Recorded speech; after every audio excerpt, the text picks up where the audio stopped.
All right, thank you everyone for staying. You're in for some juicy stuff because today I'm going to share a secret with you. Before I do that, I want to share a story. And this is the story of the first person to have been recorded to run a marathon. This was in ancient Greece after the Battle of Marathon.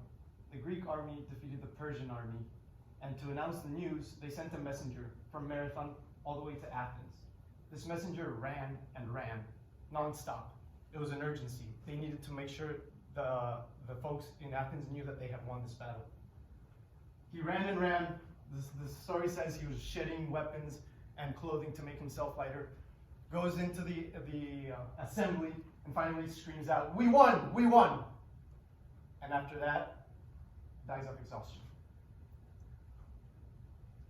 He was announced a national hero, and many years later, when long-distance running was introduced into the Olympics, they created the marathon in his honor, based on the distance he had ran that day. So yes, running a marathon takes a toll on your body.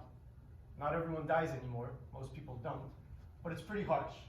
So why would anyone want to run such a distance or even longer, especially without training? I'm here today to tell you why and how.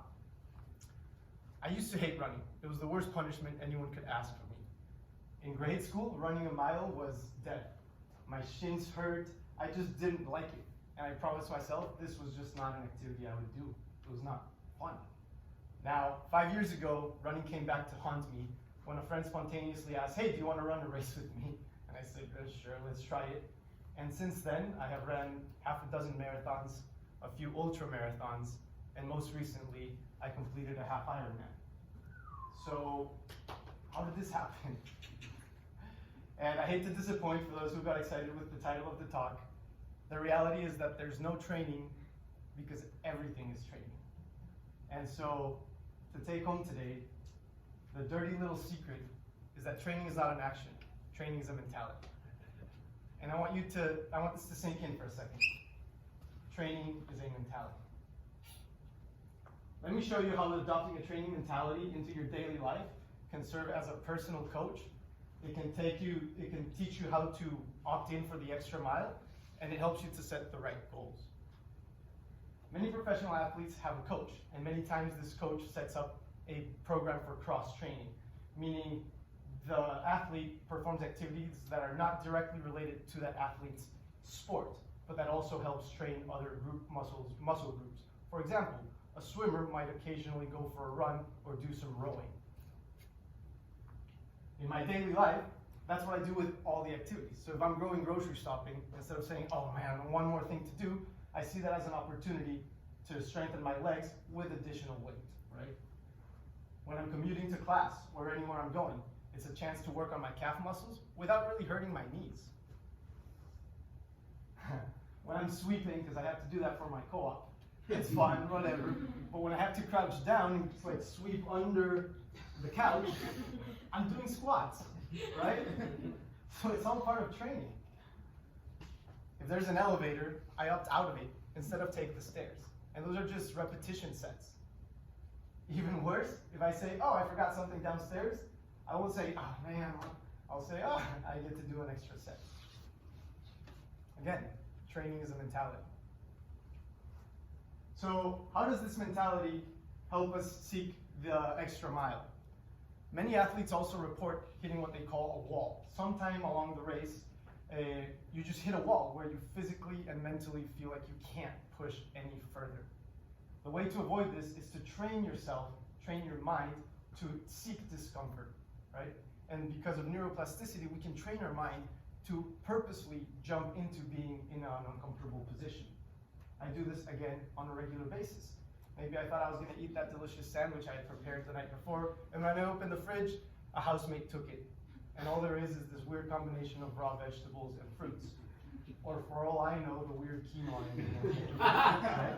And so that's an opportunity for me to accommodate the circumstances and say, okay, this is not comfortable, it's not what I planned for, but I'm going to dive head first into it. Sometimes it's uncomfortable for me to sit in the front row and be the one asking questions, but I intentionally put myself in that position because I know I can start learning how my body reacts when I'm in that position of discomfort. If I have I've scheduled out my day and then it starts raining just when I wanted to start running, I'll say, well, now I know what it feels like to run wet, right? Lastly, occasionally I'll jump in the shower and I'll just turn on the cold water. And it's hard, I breathe deeply, but the tingles that produce afterward teach me something about myself. And I'm able to control myself in that situation of discomfort. So that when I'm in a race and I feel like I'm gonna hit the wall, I know that I can push past that. And I know that I'm gonna be uncomfortable, but I know that's not gonna be the end of me. Again, training is a mentality. So how to set the right goals? The key here is that the goal is never to run a marathon or an ultramarathon. The goal is to know yourself better. And it just so happens that a race is one way to do that. In a regular day, there's many ways you can continue to learn yourself if you just ask yourself with curiosity. For example, during my commute, I normally take the route to the right. What happens if I take a left? I might get lost, but I'll learn about myself. I'll learn how I'll react in a circumstance like that. Sometimes I just get curious. What does it feel to actually cross the finish line of a marathon? Well, I know I'm gonna be tired, I know I'm gonna hurt, but I can't really tell you what it feels like until I'm in that position. So that curiosity pushes me to eventually do that. Yeah, I've run a marathon, but what does it feel like to run it in a tutu? It's a new experience. It's gonna teach me something about myself. So the goal is to have fun. The goal is not to run a marathon. Sometimes I forget my water bottle at home. And instead of saying, okay, I'm gonna go to Coupa, buy a bottle of water, for other purposes, I dislike single-use plastic, I just ask myself, what would I feel like if I'm slightly dehydrated in a race and I don't have access to water until the next checkpoint, until the end of the race. So a monotonous day helps me train for when I know I need water, but I don't have access to it. Training is a mentality. So we've seen how adopting such a mentality transforms any monotonous, ordinary day into your personal coach by seeing everything as a chance to do cross-training. It teaches us to go the extra mile by putting ourselves in situations of discomfort. And finally, it teaches us how to set the right goals, which is always to ask with curiosity, what will this teach me about myself?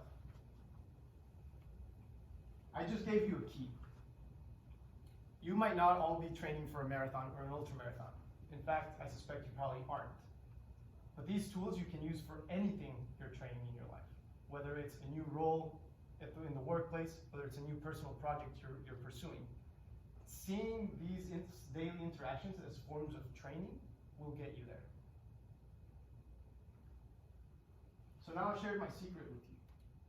And for just a moment, I want you to think about what you might do the next time that you have an option to take the elevator or to take the stairs.